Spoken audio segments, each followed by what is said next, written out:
Hi guys!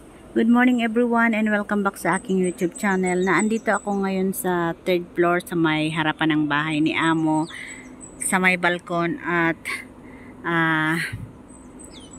eto nga ang ingay kasi yun pala may mga nagpuputol ng puno dito sa harapan. Medyo malago na kasi yung yung mga puno kaya yan kinakat nila. Ito yung harapan ng bahay nila Amo. Yan, kung mapapansin nyo guys ay puro puno. Minsan may mga unggoy dyan banda. So kaya nila yan pinuputol kasi sometimes yung unggoy ay pwede nang tumalon sa bubong ng mga bahay-bahay dito. So yan, siguro ikakat nila yan hanggang dito. Hanggang dyan. Papunta doon. Ayan. Malalago na kasi.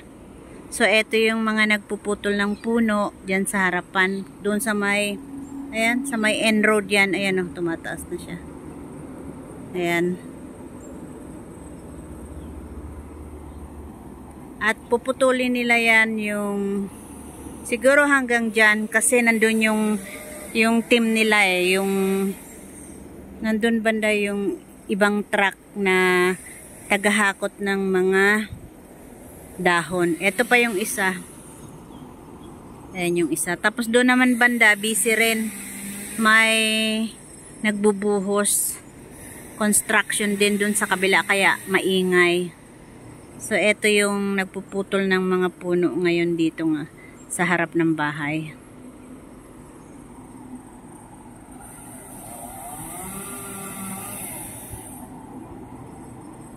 So yun lang guys ang aking mai-share for today.